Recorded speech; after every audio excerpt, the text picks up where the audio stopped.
अस्सलाम वालेकुम।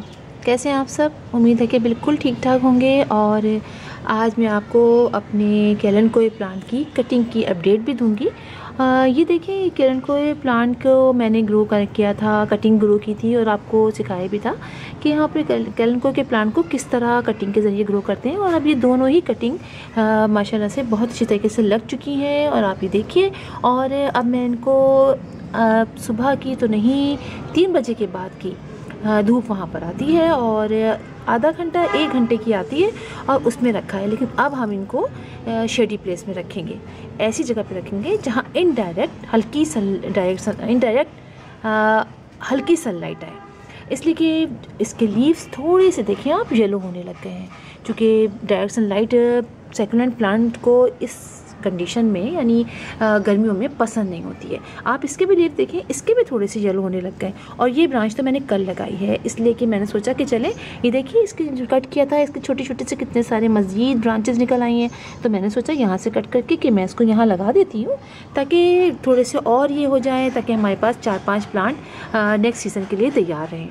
और ये 2 कटिंग भी मैंने लगाई थी, इसको भी 1 महीना हो चुका है और आप देखिए ये भी लग चुकी हैं। तो कैलेंडकोए प्लांट को अब हम ऐसी जगह पे रखेंगे जहाँ इनडायरेक्ट सनलाइट भी बहुत ज़्यादा ना आए। और पानी का ख्याल रखना है, बहुत ज़्यादा भी नहीं डालना है, बहुत कम भी नहीं डालना है। तो ये प्लांट अगर हमारे पास सेफ़ रह जाते हैं तो फिर जैसे ही मौसम अच्छा होता है, सर्दियाँ स्टार्ट होने वाली होती हैं, हमारे प्लांट के अंदर मज़ीद ग्रोथ स्टार्ट हो जाती है और फिर हम कट कर करके जगह जगह लगा लेते हैं। एक तो मैंने देखें ये लीव भी लगाया था, एक लीव और लगाया था, वो निकल गया मुझसे और फिर मैंने छोड़ दिया। लेकिन ये देखिए ये लग चुका है और अभी तक ये काफ़ी सख्त अंदर है। इसका मतलब है कि ये लग चुका है और बाकी भी लग चुके हैं।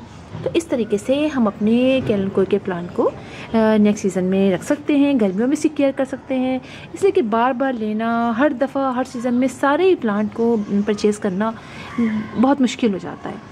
अच्छे खासे पैसे लग जाते हैं। आप कैलेंडकोए भी लें, आप और दूसरे प्लांट भी लें, तो जितने प्लांट हम सेव कर सकते हैं उतने सेव कर लें, इनकी केयर करें। इसके अलावा ये कि इसको मैं और कुछ नहीं डालती, इसी 15 डेज़ में जो मैं फर्टिलाइज़र बनाती हूँ गोबर की खाद का, बस मैं वही इनमें डाल रही हूँ। और अब मैं इनके ऊपर हम मल्चिंग भी कर सकते हैं। वैसे मैंने मल्चिंग की नहीं है, हाँ इसको कर देनी चाहिए ताकि पानी अंदर ज़रा रहे, इसलिए कि बहुत ज़्यादा पानी या बहुत कम पानी दोनों ही इस प्लांट को ख़राब कर देता है।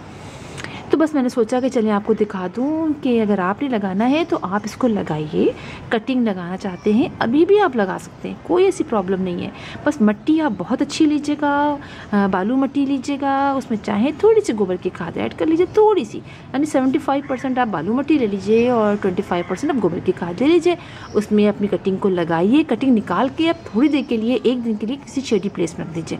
उसके बाद कटिंग आप उसमें लगा दीजिए और फिर उसको ऐसी जगह पे रखिए जहाँ पर मतलब डायरेक्ट सनलाइट ना आए, सिर्फ छाँव मतलब शेडी इलाका हो। और पानी का ख्याल रखिए, बहुत ज़्यादा पानी फिर नहीं डालना है जब इसकी कटिंग हम लगाते हैं। सेकुलेंट प्लांट है इसलिए बहुत ज़्यादा पानी नहीं डालेंगे, बस जब खुश्क आपको लगे तो थोड़ा सा स्प्रे कर दीजिए। फिर आप देखेंगे फ़ौरन तो नहीं, तकरीबन आपको इसको ग्रोथ को यानी इसको लगे हुए इस मज़ीद ग्रोथ देखने में 1 महीना तो आपको लग जाएगा। गर्मियों में बहुत जल्दी इसकी ग्रोथ स्टार्ट नहीं होती है। बस आप समझिए आपका प्लांट खड़ा हुआ है छोटा सा, तो समझ जाइए कि ये लग चुका है। अब मेरा भी माशाल्लाह से बिल्कुल लग चुके हैं, ये सारे ही लग चुके हैं और अब थोड़े से ये बड़े होंगे तो मैं मज़ीद लगा दूँगी। तो फिर इंशाल्लाह आपसे मुलाकात होगी किसी और वीडियो में, किसी और टॉपिक के साथ। तब तक के लिए अल्लाह हाफ़िज़।